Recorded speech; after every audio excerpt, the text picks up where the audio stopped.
Hello, and welcome back to the stream. Doo-doo-doo. Been a while, hasn't it? Yes, I know.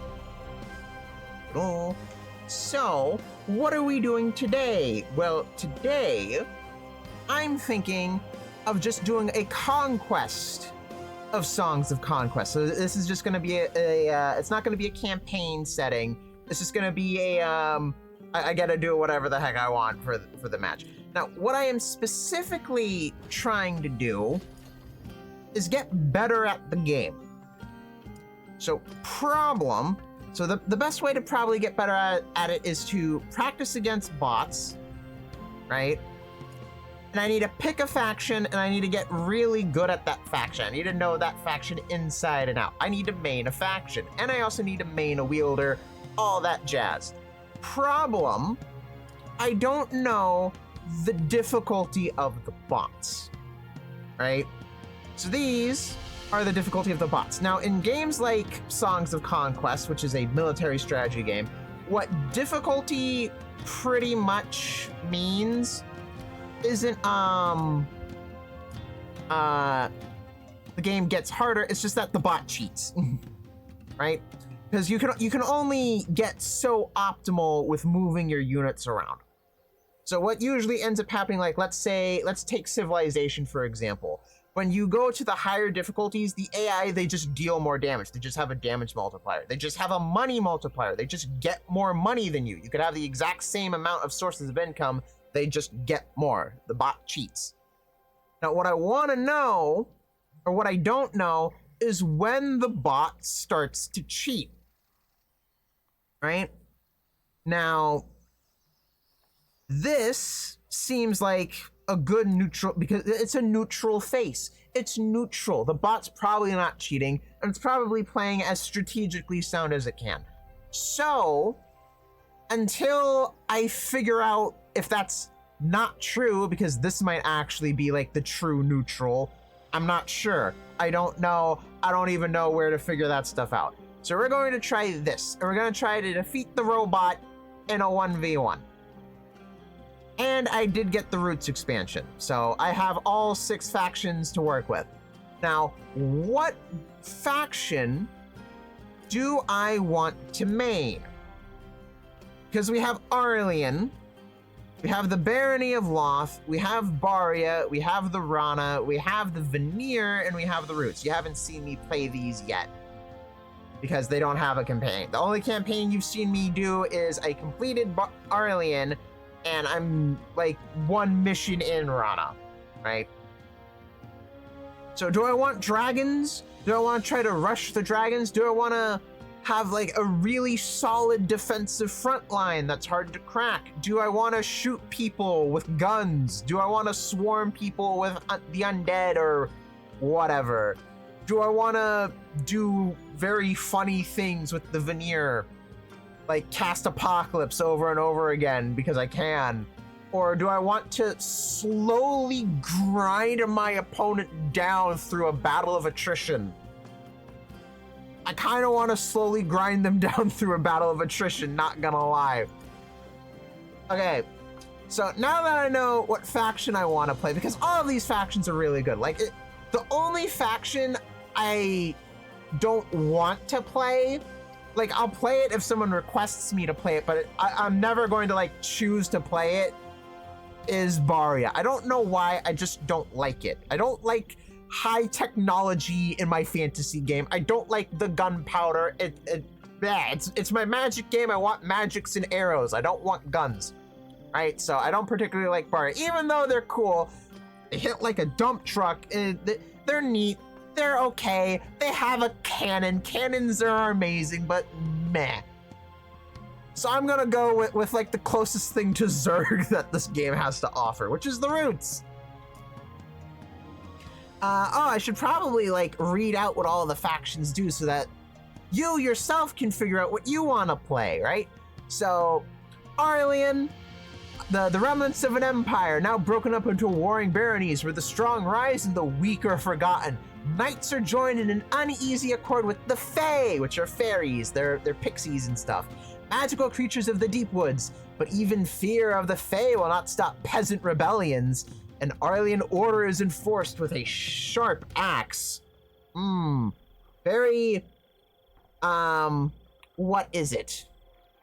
So you have the craziness of the Fae, and you have a very strict hierarchy with the knighthood of Arlian, right? And they're defensive. The human side is very defensive and very orderly. It's very stable, and the Fae is very high powered, lots of damage, very weird, but kind of fragile, right? Then you have the Barony of Loth, right? So, well, actually, I should probably like go over the strategy of this. So, Arlian's all about defense. They like to take a hit and then be able to hit back even harder, right? If that makes sense, or to just wait until like the perfect opportunity to go in and send in a strike force, right? Something like that. That's what Arlian likes to do. Then you have the Barony of Loth. A declining barony embraces the promise of the unseen society to bring back the glorious days of peace and empire. Cultists and scholars excavate old battle sites for arcane artifacts and call the oath-bound legions to serve once more. Loth will rise to its former glory, even if it means bringing back the dead. It's an undead cult, right? Kind of cool. This isn't usually what happens in the fantasy games with the undead faction. They just use straight up necromancy for undead factions, like in Heroes, for example. Right, in Songs of Conquest, it's a cult. There's this magical oath you take, and when you die, you come back because you're bound by the oath to serve. Kinda cool. Undead monstrosities, they're kinda spell-slingy as well. When your humans die, specifically your humans, they have to be alive. They come back as zombies, and they're okay, right? They're serviceable. They're cannon fodder, but like they're okay, right? So you can go that way. You can go with humans, big undead, and as the humans die, you get, well, they don't actually die. They come back as risen, and you can slowly build up power stacks of risen, which is, you know, is cool. If I'm remembering correctly, by default, you can just have 200 in a stack. The problem is that they're really slow, right? So there's that, and they can be very spell-slingy because they have access to arcane and destruction. Those are really heavy damage-dealing essences in this game. So if they had chaos, they'd have all of the damaging ones because you'd have access to chain lightning as well. However, they do have access to justice, which is a very, very nice spell to have if your opponent's going for the high-end powerful stuff, because justice just kills things. It doesn't look at defense, it doesn't look at HP, it just deletes units from the stack. So Barony of Loth, very, very spell slingy, attrition-y, but in like the long term. But this is more of a, I just have high defense and you can't kill me. This is over the course of the war attrition. I may lose the battle, I'll win the war kind of attrition. This is, I'm gonna win the battle because you can't kill me. Baria threw off the chains of the Empire and allied with Harima to form independent merchant states. Now contracts are law, and anyone, human or Harima, can rise by their deals and their deeds. The art of the tinkerers keeps them one step ahead of their enemies, and the sound of the hell breath brings terror to all. So Baria is weird. They're very weird, and the reason why I say they're weird is because they kind of have like, so they have access to order, destruction, and chaos, right? As opposed to order, arcana, and destruction, and as opposed to order, chaos, and creation. All of them are just one thing different, which makes sense. They're a human faction. What does that translate to? It translates to them being kind of weird. You can go with the Harima. The Harima really like destruction, or you can go with the humans. The humans really like order, and then you just have random bits of chaos in there with the Dreiths and the Tinkerers. And you can even upgrade the Tinkerers to do creation, I think. Which is weird. They were the only faction until Roots that could generate from their units 4 different types of essence. So they're also the only faction until Veneer released where you could cast Apocalypse and just do board wipe strategies. Where you could just send your goober in there to get enough stuff for Apocalypse, cast Apocalypse, and then, I don't know, maybe dip. Right? Armageddon strats. What else can they do? They do like their positioning. They have a lot of positioning mechanics. I forget what the unit is called, but the big lady with the flail, when upgraded, she has frontline fighter. She can't, which makes it to where if units are in melee with her, she gets attack and defense buffs. So she's harder to kill the more people she's trying to keep down, engaged with. And a lot of their units, they can shoot and then move because they have to reload. So you want to get into a position where you do a lot of damage. You shoot, you retreat to safety, or you move somewhere else. Then you have to reload. And then, while you're already in a safe position, you take a pot shot again. Then you move and you reload. The Pikeneers, they can attack over things, so their positioning is also important. Like, they can attack things behind the opponent. They can attack while behind the big Harima lady. They can do a shield wall that makes it to where if people come in range, you poke them. Fantastic, amazing. Then you have the Sassanids, which are little assassin dudes. They do a bunch of damage. They don't care about zone of control, so their positioning is also key because you want to be able to like slip them into the backline and kill the weaker units, right? But they're fragile, so you need to make sure that they can't be killed or they don't get blown up by a spell too quickly. And another thing, they're musician, because all of the factions have a musician, so I probably should have gone over what the musicians do. Their musician makes it to where all of their units move faster. For Arlian, you take less damage. For Barony of Loth, your spells do more damage.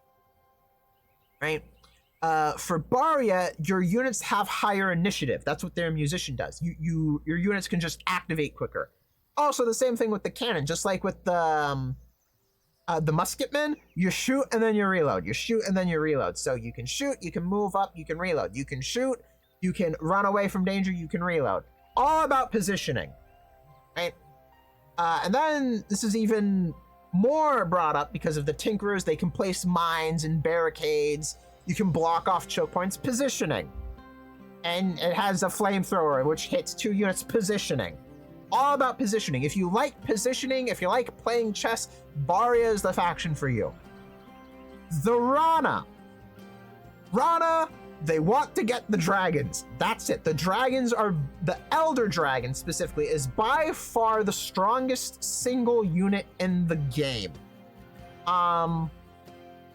Their musician makes it to where opponents, they move slower, and I think they do less damage as well. It's a debuff for the enemy's side, which is unique to Rana. None of the other musicians affect the enemy's side. Only Rana's do. And they have access to arcane creation and destruction. So they have access. Creation, in my opinion, is probably one of the better essences to have because you get access to the insect swarm, and the insect swarm immediately allows you to tell your opponent that their unit doesn't get to go first. Which is really strong, just being able to interrupt the timeline like that. Arcane, big AoE damage with Arcane Storm. You can teleport people, you can swap positions with things. I think you specifically need Chaos in order to do swap, but you can teleport, you can cast Dimension Door.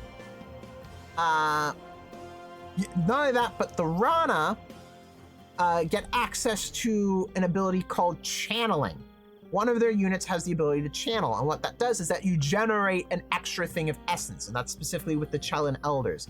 Barony of Loth has it with the Necromancers as well. They get channel for arcane destruction with the Necromancers, I believe. Or is it destruction, arcane? It's one of those, right?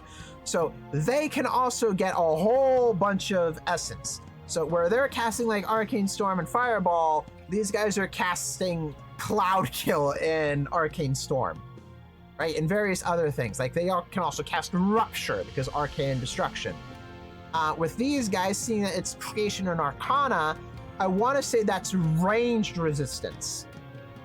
And it's also something else. I want to say it's Entangle. You can just make it to where opponents can't move. So yeah, there's that. Not only that, but their upgrades are really strong, right? Because you start off with the frogs. The frogs are super weak. They die to a stiff breeze, but once you upgrade them into the Storm Guard, they hit like a truck. They gain access to guard. They're really fast. So they kind of start out as like a hunker down faction that slowly ramps up to a hunter seeker faction where you want to hit hard, you want to hit first, and you want to kill them before they hit you. And even if they do hit you, you're still really strong. So this is a late game faction. If you're okay with a slow early game that ramps up into an unstoppable death ball, pick Rana. Now the Veneer, I didn't read what the Rana do. Rana swamp dwellers scattered by their enemies and at times enslaved, but a mysterious wielder has risen, uniting the folk of the marsh to rediscover their true strength.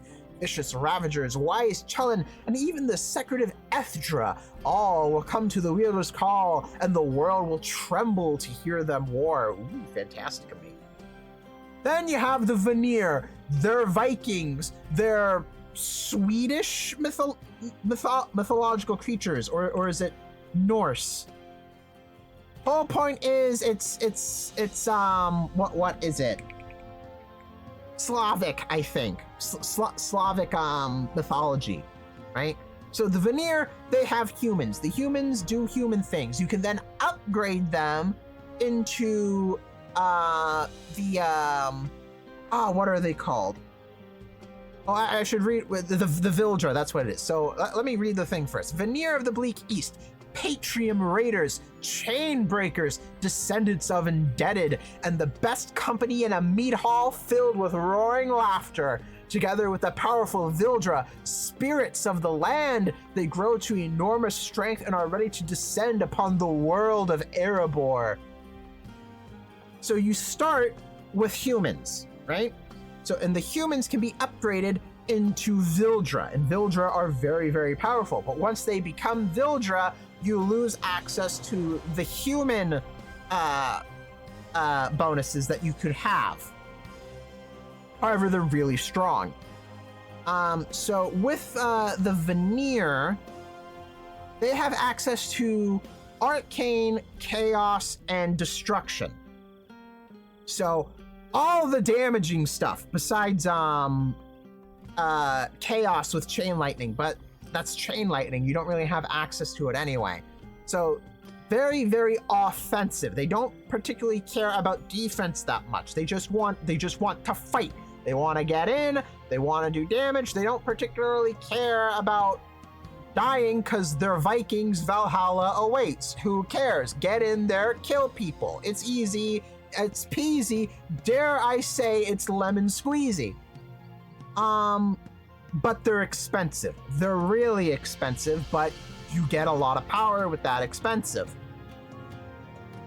And it also, it completely changes how some of the units work. Like, for example, the Huskarl. The Huskarl, they have a spear, and you get a one-time shot. Yay, spear. You upgrade them into the Korfon, well, now they're bird people that can jump over dudes. Right, pretty cool, pretty neat. And their most powerful unit, the the giant, I'm forgetting what it's actually called, probably has the weirdest upgrade requirements that you have to dance around in order to actually get. So first off, in order to even build the mead hall, you need a lodge, right? Easy enough. The lodge is a small building. You build the lodge, you start getting huskarls, then you can build the mead hall once you get a large building slot. And the chieftains, they're really good buffers, right? They have inspiring, so everyone around them is harder to kill. They have empower, so if you're waiting for the opponent to come to you and you have shooter people next to you, well, they get buffs with their shooting stuff. And now they have to come to you, because if they don't walk into your threat range, you're perfectly fine just whittling them down with archery and spells. They have to engage with you in your preferred melee. And the chieftain has frontline fighter, just like the big lady in Baria. So they want to get into the thick of things and they want to swamp stuff down. And they have cleaves, so they hit everything in front of them. Right? Pretty good unit. You can trade all of that utility, all of that buffing for the giant, which just does a bunch of damage. Huge amounts of damage, ridiculous amounts of damage. And the giant hits people with a giant tree, and seeing it's a giant tree, you don't get to retaliate because I'm over here poking you with a tree, right? Lots of damage. However, in order to get that, you need the upgraded hags. You need upgraded hags. In order to even get the hags, you need to build the lick tree, and then you can get the hags, and then in order to upgrade the hags, you need a tannery. So you require 1, 2, 3, 4, 5, 6 buildings, technically. Three of these buildings are the same. One building is the upgrade itself, and then 2 is the crones, the crone upgrade. But you need to plan so much if you actually want to use the giants. But if you get the giants, you're destroying everything, right? A whole bunch of different strategies. You can go for the giants. You can just be like, maybe I don't want the giants. Maybe I actually want the chieftains, so I don't need to upgrade the chieftains, so I don't need the crowns, so I can go something else. They're very flexible. However, and this flexibility is very helpful. Like if you want, you can mix and match the units. Like maybe you want Vildra here, but you want humans here. Or maybe you want nothing but humans. Maybe you want nothing but Vildra. Maybe you want pigs for some reason. The pigs are useful. The pigs are very good frontline fighters if you can research it up there. Very flexible. However, all of that flexibility is designed to killing people. They don't have a lot of in the fence of defense. However, they're very flexible at killing things. You can go spells, you can go humans. The lineup's very flexible, very adaptive. And then you have the roots. The roots are a sentient colony of flora, fungus, and the repurposed bones of the fallen. They are neither good nor evil, they simply are. Whatever they encounter is either of use, hostile, or helpful, and they treat them accordingly. But for the other species of Erebor, they're a monstrous forest where the dead come alive and everything is out to kill you. They're the Zerg. They're the Borg. It's amazing. I love it. I love hive mind creatures that just want to try to survive, like Tyranids and stuff like that. And the bugs from Helldivers. I love these type of factions. I don't know why. It's just something about it that just scritches a part of my brain that I absolutely adore. The roots are different from all the other factions in that they can generate all essence. They generate arcana, destruction, order, creation, and chaos. They can literally do everything. you're locked in the flexibility of some of these. Like, for example, only 2 units make chaos, only 2 units make destruction. Everything else is more effective. So they're better at order, creation, and arcana. They just are, right? Because they have multiple ways to make that. The thing is, though, if you want to optimize that route, the arcana, the creation, and the order, you don't get a marketplace in your main town, because you need to make 3 different unit productions in order to do that if you want to maximize the essence generation for that. Another thing, all of their units, except for 4 of them, because it's the mushroom, the heart, the elk monster, and the roots, the baby trees, all of the units only produce 1 essence. Only 1. So what you need to do is that they have this mechanic called symbiosis. When a roots unit is next to another roots unit, they share the essence that they would generate with that other unit. So if you have a unit here that generates arcana and a unit here that generates creation, they would share their symbiosis with each other, and now this one's generating arcana creation and this one's generating arcana creation because they're in symbiosis. And this works for all of the roots units, right? So let's say you have I'm gonna like show you it because well, actually no, I should explain it further before I just jump into whatever faction I'm gonna do. So they can do really weird magic combinations. They can do magic combinations that aren't possible with the other ones unless you go to the little shrines of magic, or if you find a spire, or if you find an artifact that gives it to you, or if you take the level 8 essence burst thing where you just generate essence for just going into battle. So magic wise, they can do everything. Gameplay wise, they are probably the meanest faction in this game.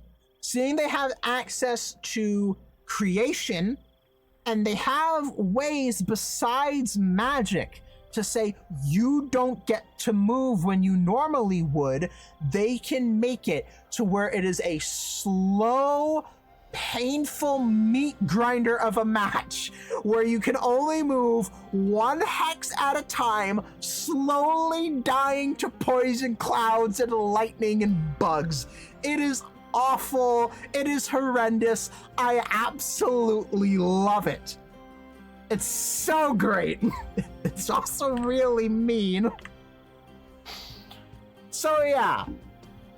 Or instead of going that route, you can hold down the front line. You can make, because their tier 7 is very weird. It doesn't directly attack, it's a damage sponge. It's a flat 50% damage reduction to everything that it can benefit with that ability. So you have this massively hard-hitting front line. You have these little zombie dudes that bolt across the map and just chunk people for damage. There's so many playstyles. You even have little hoppy dudes like Veneer, so you can just jump over stuff and get into the back line. You don't care about their front line. Take that, Baria. I'm gonna kill your cannon anyway. Oh my goodness. It's so adaptive. It feels so amazing to actually be like this hive mind that makes what you need in order to answer certain problems. It's great. It's amazing. And all of them do feel the way that you would think it would feel. This does feel like knights. It feels like knights with pixies being little shits and getting in the way of things. Barony of Loth feels like a cult. You're bringing back the undead to try to reclaim lost glories. Baria, yeah, you are a merchant state. You're a merchant state that employs mercenaries that are willing to die for coin. The Rana, they're scared frogs that eventually say, I'm not scared anymore, I'm gonna kill you because I'm sick of it, and they throw dragons and beasts at you to try to crush you. The Vanir, they're Vikings with horrible, like grim fairy tale plot twist monkey paw shenanigans of getting power, but at what cost? Oh, it's too late to figure it out. The Roots, I already gushed over what the Roots do. All of these factions, depending on what you want, it is amazing, it is great, this game is fantastic. So pick whatever strategy you think tickles your fantasy the most. It's amazing to have these little, to have all of these options, and it's really good to do like these quick summaries so that people can figure out which ones they want. Like if you don't like hive mind things doing a grand plan and it's very biological, it's very organic, it's very eldritch, well then you can play the knights. You can play the merchants. If you just want to be dude who's just like, yes, I must sign the contract and do taxes and mine. I must mine for the spice melange. Then play Baria. It's great. They have guns. You like guns? Play Baria. They have guns. They have gunpowder. They have flamethrowers. If you like higher technology stuff, they have landmines. Landmines. If you like high technology stuff, go with Baria. If you like Vikings, go with Vanir because they are Vikings. They're really good at being Vikings. I like the Roots, so I'm going to play the Roots. Now, your starting wielder determines your strategy from the get-go, right? And this goes for all of the factions. Like, for example, Flora, right? Skills, you can see it right there. Destruction, magic, specialization, spell damage power. She's just better at slinging spells. The offense, 10 offense, defense 5, movement 12, view radius 10. You start with 2 hearts and a lasher. So hearts and lashers generate arcane and they generate destruction. That already gives you an idea of what you want to do with this wielder. You want to maximize arcane and destruction magic, possibly chaos. No, you wouldn't want chaos because then you'd have to build the thicket, and the thicket only generates 1 unit. You'd rather build the Morris so that you can get even more lashers and more hearts, and you can start ramping up the destruction and the arcane generation. Right? So spell damage, that's what Flora does. Grow is interesting because his specialization, you gain 20% more broken vessels after battle.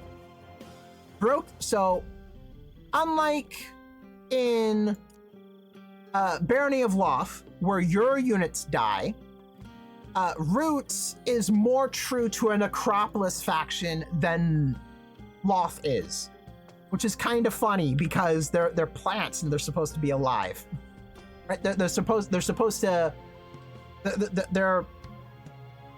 They're not undead, but they feel more undead. They resurrect the fallen of their enemies to serve their purposes. It feels more undead, right? And with this 20% more broken vessels, there's a skill that when you level up generates more broken vessels. There's research that you can get that generates more broken vessels. There's an artifact set that gives you more broken vessels. Do you see where this is going?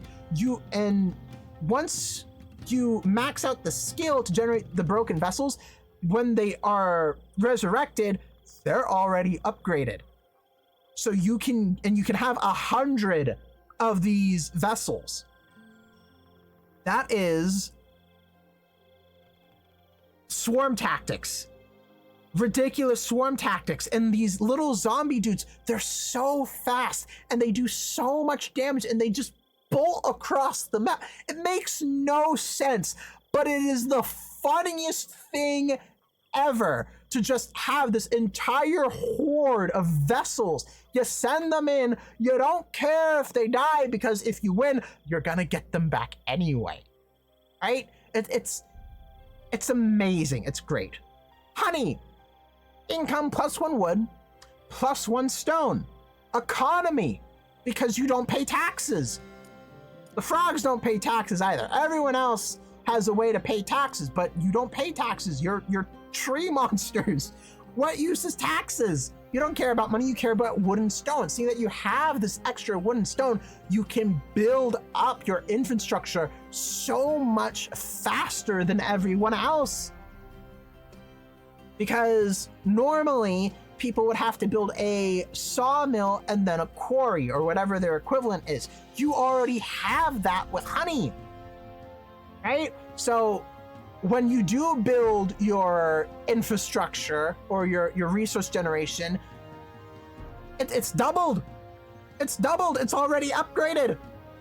You speed up the production of your castle so much in the early game. In the late game, when you're not really looking for wood and stone anymore, yes, it falls off hard, but the amount of extra buildings you can get out of this, the extra money you can sell from this in the marketplace, this is amazing. And you also have defense instead of offense, right? Defense instead of offense. This also gives you an idea of what the playstyle is. This one's more grindy. This one is more, hey, come over here, right? Anyway, that's honey. Not that, but he has 7 lobbers, so that even those are shooter dudes. You want the enemy to come to you. That's the entire point, because he's defensive. And he has creation magic. Creation magic. Oh, hey, you're slow. Oh, hey, walk through the cloud kill. Yeah, you have to walk through the cloud kill if you want to get to me. You have to take free damage if you want to get to me. It's very funny. Very grindy, very economic base. If you're looking for the long game, pick honey. Even if you're not, even if you pick someone else, you can't go wrong with getting honey as your second hero because of economics.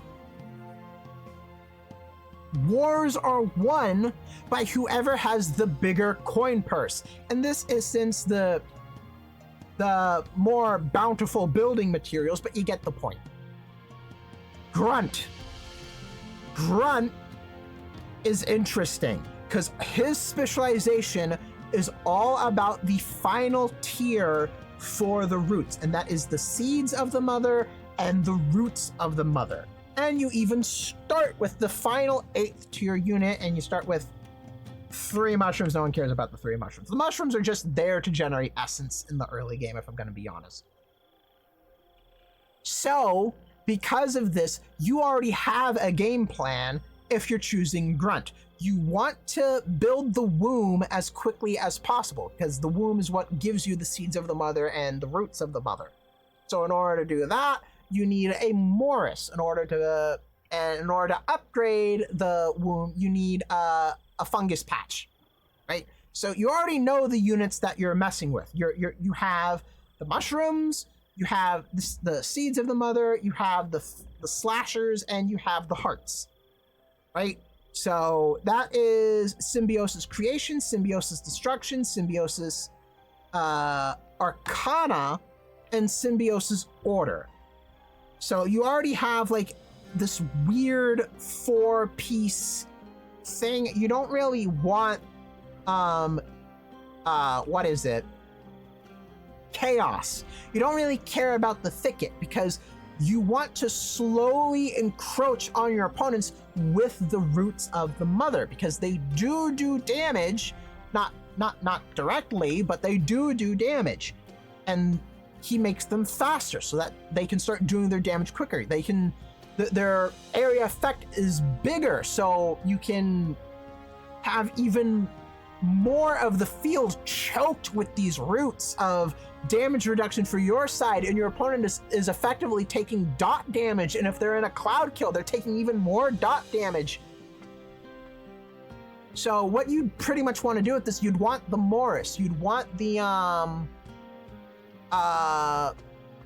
what you'd want the big terror monster things. Yeah, they're called terrors, dreads and terrors. You'd want dreads and terrors because, well, the trees are able to support the dreads and terrors.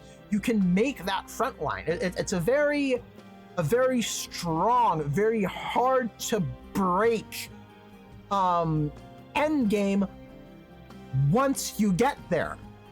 You have to get there. If you can't get there, you fall apart. You only have the one seed of the mother. If you don't have any seeds or roots of the mother, this specialization is useless. Not only that, but positioning. You take less range damage.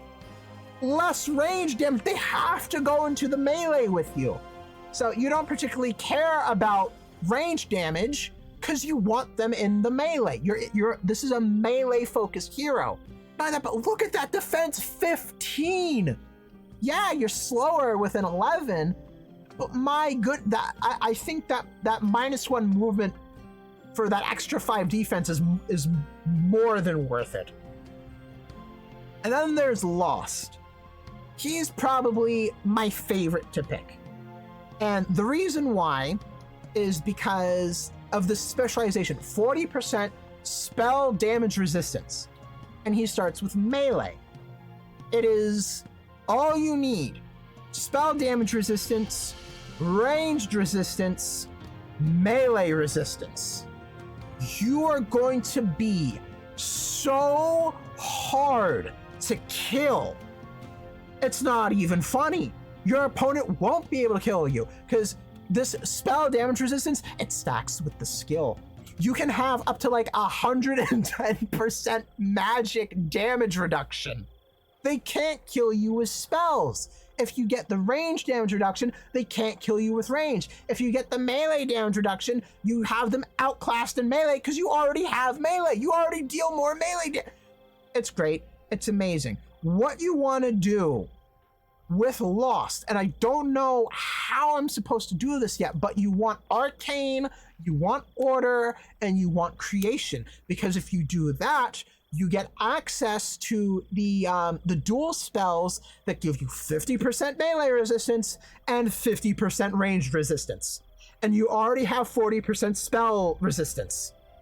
So you literally look at whatever strategy your opponent is doing and you laugh at their face because they cannot damage you. It is amazing. It is fantastic. Next up, Reap. Only offense. The fastest unit by far. 13 movement, no defense. We don't care about defense because you're not going to hit me anyway. Starts with Lashers.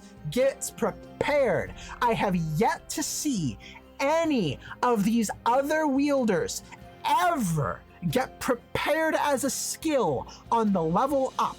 Prepared makes it to where your units have higher initiative.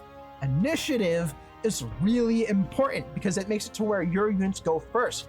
And his specialization adds quick to Lashers and Flayers. You already know what his game plan is. You want a bunch of Lashers, you want a bunch of Flayers, and your goal is to run them into the enemy team and just AoE cleave all of them to ribbons. Destruction all over the place. Maybe get some roots of the mother. You're making a Morris to get more Lashers anyway. Might as well make them even harder to kill. They have quick. When you go to hit the Lashers, guess what? They retaliate first, so your damage is reduced anyway. So you don't care about the defense because you're gonna hit them first. If they try to hit you, there's actually a chance that they just die trying to hit you. It's amazing. It's great. It's fantastic. I love it. Water bottle. Next up, we have Brood. +1 creation essence to spikers and piercers with learning. Now this, besides Honey, are like the only wielders that like require you to make a thicket, right? Because that +1 creation essence to spikers and piercers, to be honest, every time I make the thicket, I don't really want the piercers Or I don't want the lobbers. I really only want one of them, I find, whenever I do this. I either want the spikers because I want them, or not the spikers, the piercers up the upgrade one, because of their jumping ability and because of the chaos, because I want chaos for whatever reason. Usually for Flora, because destruction magic, chaos magic, having chaos magic is very helpful. You can chaos step people around. You can blind people. You can make it to where they have less move order. It's interesting, right? So this gives you incentive to actually want to make the piercers. If you like the piercers, if you like their little grasshopper jumping mechanic, going all over the place, jumping all over the place, causing complete disarray, the enemy's front line doesn't mean anything because piercers just ignore by technicality, because when you jump you don't trigger the attack of opportunity. They ignore front line, so they don't care. They don't have a front line. I don't need a front line. And she just comes with learning. She's very easy to level up, seeing that she has learning. She has the ability to get tutor. If she gets tutor, any of your hero, you just skyrocket them into relevant, because now you just have an extra wielder. Right? So now you can do whatever other strategy you wanted. Like if you wanted, like you have the piercers, so that means you have a thicket, which means you probably have lobbers. You can use honey. Honey is now actually a decent combat unit magically because of Scholar. It's amazing. It's wonderful. It's great. Prowl. Prowl is an interesting one. Has scouting, so you can just see into the fog of war better. And you add stealthy to hearts and pulses. This is extremely helpful because you want the hearts and you want the pulses to move as much as possible. You want them to be able to flow through the battle because of their laser blast. They don't care on who's in front of them. They just fire a laser and it damages everything. And seeing that the hearts are ranged units, being able to say, actually, I don't want you to retaliate. I'm going to back up and shoot you with a laser instead. Or, yeah, you're in the melee, but I see like 3 goobers in a line, so I'm just gonna go over there real quick. And I'm gonna shoot my laser over there. Very, very interesting. I don't really go out of my way to build hearts, but if you are using Prowl, now you have to go out of your way to build hearts, otherwise this specialization is wasted. And seeing that you're building a Morris, you might as well build a womb as well. You require the Morris to build the womb. You can get roots and seeds of the mother. Fantastic, amazing. Right? And then there's Vigil. Vigil is just funny. And the reason why he's funny is because he is along the same vein as the Rat Man. He takes the weakest unit by far, the fungus, and the spawns, and he makes them do +1 damage, and they get +1 troop movement. It is really funny, because there are ways to where you can make these pitiful little fungus hit like a dump truck.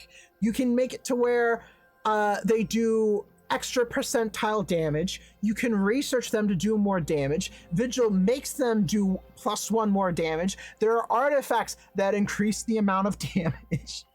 You can get a swarm of 200 of these little bastards that just run all over the place, and they're just like, hey, you know what? I could spawn a baby cloud kill and just hit everyone around me. Yeah, it does half damage, but if you hit 2 goobers worth, if you hit more than 2, if your opponent is careless with their positioning, it's definitely worth. It's worth even if it is half damage, because they don't retaliate. It's not actually an attack. So when they hit you, you retaliate. So you actually do 1.5 times damage. Very funny. Very, very, very funny. I like Vigil a lot. That, and he has Raider.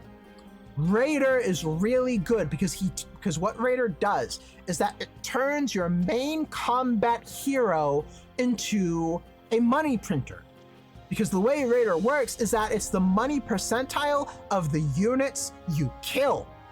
It's what the enemies cost. So if you kill ancient dragons, elder dragons, you are getting a bunch of money from that victory. Now, I always choose Lost because he's my favorite. I love the aesthetic of the Forgotten Night being swarmed by rose bushes. It's so nice. Not only that, but I like his idea. I like the idea of getting creation and order and arcane and making it impossible to kill me. So that is what I'm doing. The enemy doesn't matter. Let's get into the game. Because that's the end of the stream. Oh my goodness, oh my gosh, would you look at that? Oh, wait, no, where's my face? There I am. Hello. I forgot about that. I never did the intro on the screen. I guess this is gonna be like my outro screen now. Yay, fantastic, amazing. If you enjoyed today's stream, consider doing the viewer things. Follow, share, check out my Twitch panels. And I will see you all next time. Goodbye. Damn you ads! Every time! I skip the ad just for the exact same ad to play. I hate this.